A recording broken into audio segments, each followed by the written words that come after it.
Bienvenue. Aujourd'hui, on s'intéresse de près à George Orwell. Enfin, Eric Arthur Blair, son vrai nom. Exactement. Et on va essayer de voir comment tout son parcours, ses expériences personnelles ont vraiment façonné ses livres. Oui, surtout 1984, bien sûr.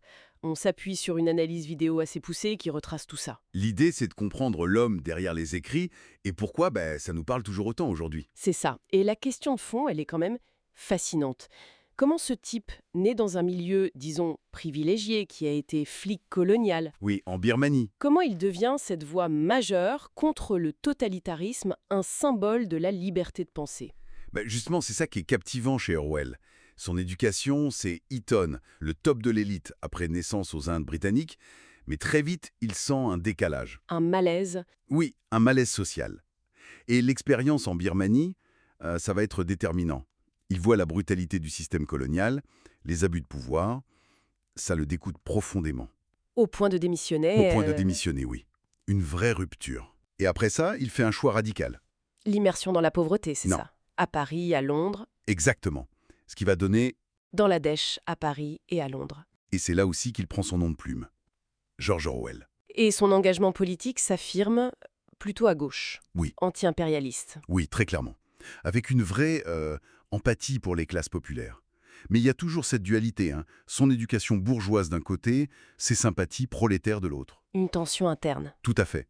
Et cette tension, elle va être mise à l'épreuve, disons de manière assez brutale, pendant la guerre d'Espagne. Ah oui, l'Espagne.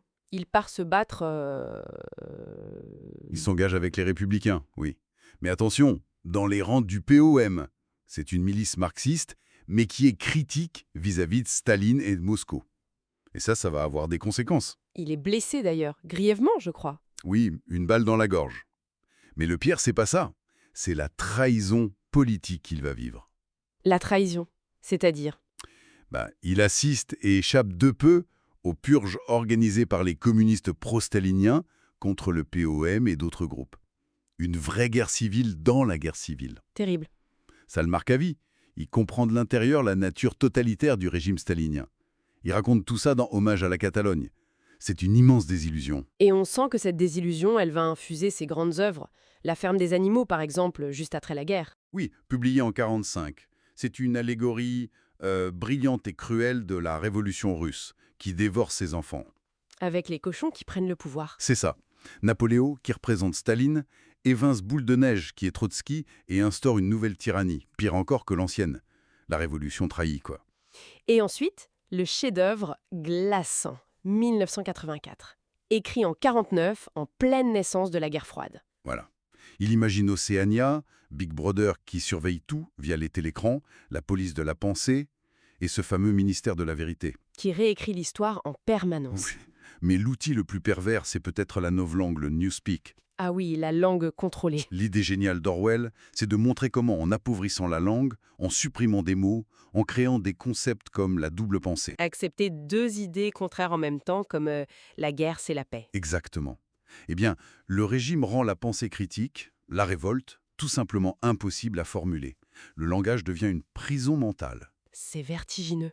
Et le héros, Winston Smith, il essaye de résister, lui, de garder sa mémoire, son journal. Il essaie, oui. Sa relation avec Julia, c'est aussi une forme de rébellion, mais c'est voué à l'échec. La machine totalitaire est trop forte. La trahison encore. O'Brien. Oui, O'Brien, qu'il croyait être de son côté. Il le livre.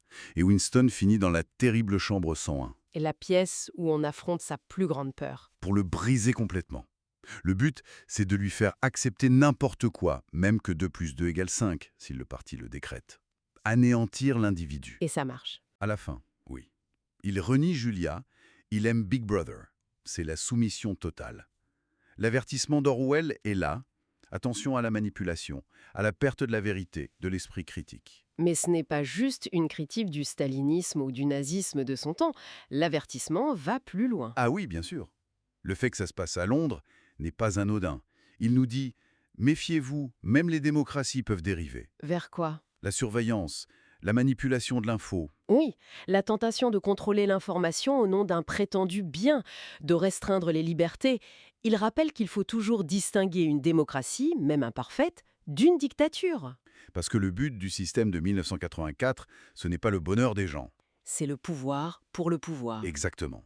le pouvoir à l'état pur. Orwell, marqué par ses désillusions, le colonialisme, l'Espagne, sa propre maladie aussi, transforme tout ça en alerte incroyablement puissante. Des alertes contre toute forme d'oppression de l'esprit. Et ça nous amène à une question pour nous, aujourd'hui, non? Oui, laquelle? À notre époque, avec ce déluge d'informations, les fake news, les vérités alternatives, comment on fait pour garder cet esprit critique qu'Orwell défendait? Comment trier, analyser, sans tomber dans la méfiance généralisée ou le cynisme? Pour rester libre de penser par soi-même, au fond. Voilà. C'est peut-être ça le défi actuel.